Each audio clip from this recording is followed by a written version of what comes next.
ನಮಸ್ಕಾರ ಸ್ನೇಹಿತರೆ. ನಾನು ಇವತ್ತಿನ ವಿಡಿಯೋದಲ್ಲಿ ಏನಪ್ಪ ಅಂದರೆ ಪ್ರಮುಖವಾಗಿ SSC GD ಆಗಿರ್ಬೋದು, ನಮ್ಮ ಕರ್ನಾಟಕದಲ್ಲಿ ಬರ್ತಕ್ಕಂಥ ಏನಪ್ಪ ಅಂದರೆ KPSC ಎಕ್ಸಾಮ್ ಆಗಿರ್ಬೋದು ಮತ್ತು KA ಡಿಪಾರ್ಟ್ಮೆಂಟಲ್ಲಿ ಕರ್ತಕ್ಕಂಥ FDA ST ಎಕ್ಸಾಮ್ ಆಗಿರ್ಬೋದು.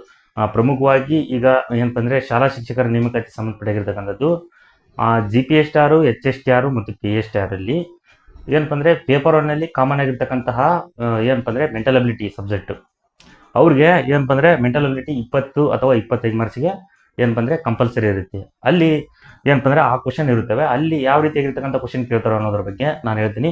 ಅಲ್ಲಿ ಹಲವಾರು ರೀತಿಯಾಗಿರ್ತಕ್ಕಂಥ ಏನಪ್ಪ ಶ್ರೇಣಿ ಆಗಿರ್ಬೋದು ಮತ್ತು ಕೋಡಿಂಗು ಡಿಕೋಡಿಂಗು ಕೇಳ್ತಾರೆ. ಮತ್ತು ಏನಪ್ಪ ಅಂದರೆ ಏನಪ್ಪ ಅಂದರೆ ಕ್ವಶನ್ ದಿಕ್ಕುಗಳ ಬಗ್ಗೆ ಅಲ್ಲಿ ಏನು ಕೊಟ್ಟಪ್ಪ ಅಂದ್ರೆ ದಿಕ್ಕುಗಳ ಬಗ್ಗೆ ಕೂಡ ಅಲ್ಲಿ ಏನು ಮಾಡ್ತಾರೆ ಕ್ವಶನ್ ಕೇಳ್ಬೋದು. ಹಾಗಾಗಿ ನೀವೇನಪ್ಪ ಅಂದರೆ ಇವತ್ತಿನ ವಿಡಿಯೋದಲ್ಲಿ ನಾನೊಂದು ಏನಪ್ಪ ಅಂದರೆ ದಿಕ್ಕಿಗೆ ಸಂಬಂಧಪಟ್ಟಿರ್ತಕ್ಕಂಥದ್ದು ಒಂದು ಪ್ರಶ್ನೆಯನ್ನು ಹೇಳ್ತಾ ಹೋಗ್ತೀನಿ. ಅದರ ಎಲ್ಲರೂ ಗಮನ ಇಟ್ಕೊಂಡು ಈ ವಿಡಿಯೋವನ್ನು ಕೊನೆ ತನಕ ನೋಡಿ ಅಂತ ಹೇಳ್ತೀನಿ.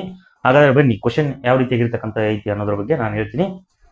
ನೋಡಿ, ಇಲ್ಲಿ ಕ್ವಶನ್ ಏನಿದೆ ಅಂದರೆ, ಶಾಲೆಯ ಪೂರ್ವಕ್ಕೆ ಅಂಚೆ ಕಚೇರಿ ಇದ್ದರೆ ನನ್ನ ಮನೆ ಶಾಲೆಯ ದಕ್ಷಿಣಕ್ಕೆ ಇದೆ. ಅಂಚೆ ಕಚೇರಿಯ ಉತ್ತರಕ್ಕೆ ಮಾರುಕಟ್ಟೆ ಇದೆ.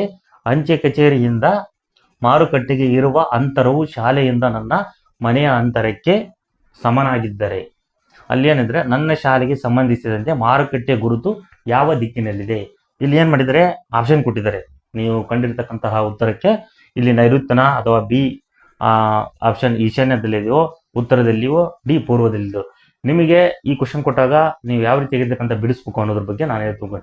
ಫಸ್ಟು ನೀವು ಯಾವುದೇ ರೀತಿಯಾಗಿರ್ತಕ್ಕಂತಹ ದಿಕ್ಕುಗಳು ಆಗಿರ್ತಕ್ಕಂಥ ಪ್ರಶ್ನೆ ಬಂದಾಗ ನೀವು ಫಸ್ಟು ಏನು ಮಾಡಿರಪ್ಪ ಅಂದರೆ ದಿಕ್ಕುಗಳು ಹಾಕಿಕೊಳ್ರಿ. ಏನಪ್ಪ ಅಂದರೆ ಯಾವ ರೀತಿಯಪ್ಪ ದಿಕ್ಕು ಅಂದರೆ ನಾನು ಇಲ್ಲಿ ಸೈಡ್ ಹಾಕ್ತೀನಿ. ಯಾವ ರೀತಿ ಅಂದರೆ ಪೂರ್ವ, ಪಶ್ಚಿಮ, ಉತ್ತರ, ದಕ್ಷಿಣ ಆಗಿರ್ಬೋದು, ಈಶಾನ್ಯ, ನೈಋತ್ಯ, ಆಗ್ನೇಯ ಏನಂತಂದರೆ ವಾಯುವ್ಯ ಆಗಿರ್ತಕ್ಕಂಥದ್ದು ಯಾವ ರೀತಿ ಆಗಿರ್ತಕ್ಕಂಥ ದಿಕ್ಕು ಹಾಕಬೇಕು ಅನ್ನೋದ್ರ ಬಗ್ಗೆ ನಾನು ಹೇಳ್ತಾ ಹೋಗ್ತೀನಿ. ಇದು ಮೋಸ್ಟ್ ಇಂಪಾರ್ಟೆಂಟ್. ಇದನ್ನ ಹಾಕಿದ್ರೆ ನಿಮಗೆ ಈ ಕ್ವಶನ್ ಬಿಡ್ಸಾಕ ಏನಾಗುತ್ತೆ, ಈಸಿ ಆಗತ್ತೆ ಅಂತ ಹೇಳ್ತೀನಿ. ಬರ್ರಿ ಹಂಗಾದ್ರೆ ಇಲ್ಲಿ ಹಾಕ್ಯಂತೀನಿ. ಹಾಗಾದರೆ ಇಲ್ಲಿ ಇದು ಪೂರ್ವ ಆಗಿರುತ್ತೆ. ನಾವು ಲೆಕ್ಕ ಬಿಡಿಸ್ಬೇಕಾದ್ರೆ ಇದು ಪೂರ್ವ ದಿಕ್ಕು, ಪೂರ್ವ. ಇದು ಪಶ್ಚಿಮ.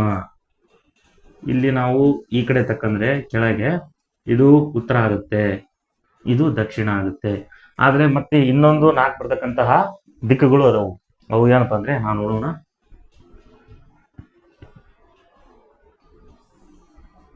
ಇಲ್ಲಿ ಈಶಾನ್ಯ ಬರುತ್ತೆ, ಈಶಾನ್ಯ. ಇಲ್ಲಿ ಆಗ್ನೇಯ, ಇನ್ನೊಂದಪ್ಪ ನೈಋತ್ಯ,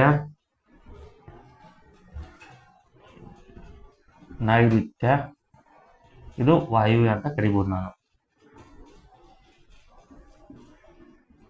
ವಾಯುವ್ಯ ದಿಕ್ಕು. ಇವು ಪ್ರಮುಖ ಆಗಿರತಕ್ಕಂಥ ದಿಕ್ಕುಗಳು.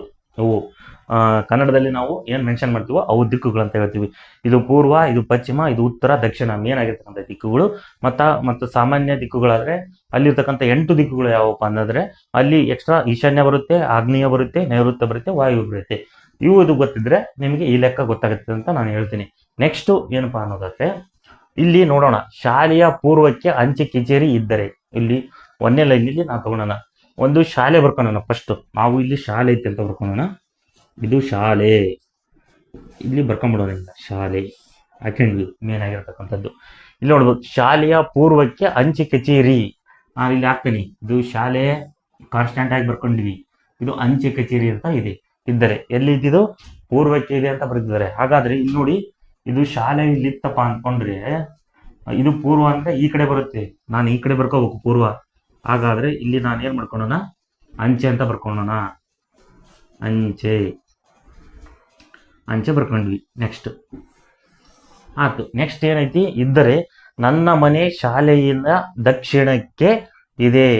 ಅಂಚೆ ಕಚೇರಿ ನೋಡಿ, ಇವರ ಮನೆ ಎಲ್ಲೈತಪ್ಪ, ಇವರ ಮನೆ ಏನ್ ಎಲ್ಲೈತೆ ಅಂದ್ರ ಈ ಶಾಲೆಯ ಮನೆ ಎಲ್ಲೈತಪ್ಪ ಅಂದ್ರೆ ಶಾಲೆಯ ದಕ್ಷಿಣಕ್ಕೆ ಇದೆ. ದಕ್ಷಿಣ ಎಲ್ಲಿ ಬರ್ತೈತಿ ನೋಡಿ, ಪೂರ್ವ, ಪಶ್ಚಿಮ, ಉತ್ತರ, ದಕ್ಷಿಣ. ಹಾಗಾದ್ರೆ ಶಾಲೆಯ ದಕ್ಷಿಣಕ್ಕೆ ಅಂದ್ರೆ ದಕ್ಷಿಣ ಅಂದ್ರೆ ಕೆಳ ಬರ್ಕೋಬೇಕು ಆ ಮೆಥಡ್ ಪ್ರಕಾರ. ಹಾಗಾದ್ರೆ ಇಲ್ಲಿ ಏನ್ ಬರ್ಕೊಳ್ಳೋಣ, ನಾನು ನನ್ನ ಮನೆ ಶಾಲೆಯ ದಕ್ಷಿಣಕ್ಕೆ ಇದೆ. ಇಲ್ಲಿ ಮನೆ ಬರ್ಕೊಳ್ಳೋಣ. ಇದು ಮನೆ ಬರ್ಕೊಂಡ್ವ್ಯಾ. ನೆಕ್ಸ್ಟ್ ಏನ್ರಿ ಅನ್ನೋದಾದ್ರೆ ಇದೆ. ಆಯ್ತು. ಹಾಗಾದ್ರೆ ನೆಕ್ಸ್ಟ್ ಅಂಚೆ ಕಚೇರಿಯ ಉತ್ತರಕ್ಕೆ ಮಾರುಕಟ್ಟೆ ಇದೆ. ಏನಪ್ಪ ಇದೆ, ಅಂಚೆ ಕಚೇರಿ ಅದ್ರ ಉತ್ತರಕ್ಕೆ ಏನಿದೆ ಮಾರುಕಟ್ಟೆ ಇದೆ. ಇಲ್ಲೇನು ಉತ್ತರ ಅಂದ್ರೆ ಮ್ಯಾಲೆ ಹೋಗ್ಬೇಕು. ಹಾಗಾದ್ರೆ ಅಂಚೆ ಕಚೇರಿಯಲ್ಲಿ ಐತಿ ನಾ ಬರೆದದ್ದು ಇಲ್ಲೈತಿ. ಅಂಚೆ ಕಚೇರಿಯ ಉತ್ತರಕ್ಕೆ ಇಲ್ಲಿ ನೋಡಿ, ಅಂಚೆ ಕಚೇರಿಯ ಉತ್ತರಕ್ಕೆ ಮಾರುಕಟ್ಟೆ ಇದೆ. ಹಾಗಾದ್ರೆ ಇದು ಅಂಚೆ ಐತಿ.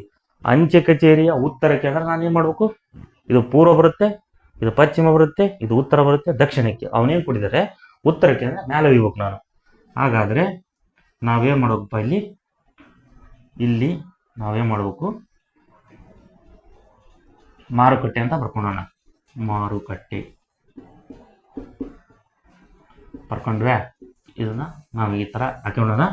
ಹಾಕೊಂಡ ನಂತರ ಇಲ್ಲಿ ಏನ್ ಮಾಡಿದಾರೆ ನೋಡ್ರಿ, ಅಂಚೆ ಕಚೇರಿಯಿಂದ ಮಾರುಕಟ್ಟೆಗೆ ಇರುವ ಅಂತರವು, ಅಂಚೆ ಕಚೇರಿರ್ತಕ್ಕಂತಹ ಮಾರುಕಟ್ಟೆ ಏನಿದೋ ಅಂತರ ಏನೈತೋ, ಈ ಅಂತರವು ಶಾಲೆಯಿಂದ ನನ್ನ ಮನೆಯ ಅಂತರಕ್ಕೆ ಇರ್ತಕ್ಕಂಥ ಸಮನಾಗಿದ್ದೆ. ಅಂದ್ರೆ ಇಲ್ಲಿರ್ತಕ್ಕಂಥದ್ದು ಇದು ಏನ್ ಆಗಿರ್ತಕ್ಕಂತಹ ಡಿಸ್ಟೆನ್ಸ್ ಇದೆಯೋ, ಅಂತರ ಅಂದ್ರೆ ಡಿಸ್ಟೆನ್ಸ್ ಅಂತ ಹೇಳ್ತೀವಿ. ಶಾಲೆ ಮತ್ತು ಮನೆಗೂ ಕೂಡ ಅಷ್ಟೇ ಡಿಸ್ಟೆನ್ಸ್ ಆಗಿದೆ ಅಂತ ಅವರು ಕೊಟ್ಟಿದ್ದಾರೆ. ಸಮನಾಗಿದೆ ಅಂತ ಕೊಟ್ಟಿದ್ದಾರೆ ನೋಡಿ, ಇಲ್ಲಿ ಸಮನಾಗಿದೆ ಅಂದ್ರೆ ಅಂಚೆ ಕಚೇರಿಯಿಂದ ಮಾರ್ಕೆಟ್ಗೆ ಯಾವ ರೀತಿಯಾಗಿರ್ತಕ್ಕಂತಹ ಡಿಸ್ಟೆನ್ಸ್ ಇದೆಯೋ ಶಾಲೆ ಮನೆಗೂ ಕೂಡ ಅಷ್ಟೇ ಡಿಸ್ಟೆನ್ಸ್ ಆಗಿದೆ. ನಂತರ ಅವ್ರೇನು ಕ್ವಶನ್ ಕೇಳಿದ್ರೆ ಇಲ್ಲಿ, ಆ ನನ್ನ ಶಾಲೆಗೆ ಸಂಬಂಧಿಸಿದಂತೆ ಮಾರುಕಟ್ಟೆ ಗುರುತು ಯಾವ ದಿಕ್ಕಿನಲ್ಲಿದೆ. ಹಾಗಾದರೆ ಅವರ ಪ್ರಶ್ನೆ ಏನಪ್ಪ, ಫೈನಲ್ ಪ್ರಶ್ನೆ, ಈ ಶಾಲೆ ಇತ್ತಲ್ಲ, ಈ ಮಾರುಕಟ್ಟೆಗೆ, ಶಾಲೆಯಿಂದ ಮಾರುಕಟ್ಟೆ ಯಾವ ದಿಕ್ಕಿನಲ್ಲಿದೆ ಅನ್ನೋದು ಪ್ರಶ್ನೆ. ಹಾಗಾದ್ರೆ ನಾವು ಕಂಡು ಹಿಡ್ಕೊಳ್ಳೋಣ. ಇದು ಪೂರ್ವ ಆಯ್ತು, ಅದ್ರ ಪ್ರಕಾರ ಇದು ದಕ್ಷಿಣ ಆಯ್ತು, ಈ ಕಡೆ ಇದು ಪಶ್ಚಿಮ ಬಂತು, ಇಲ್ಲಿ ದಕ್ಷಿಣ ಬರುತ್ತೆ.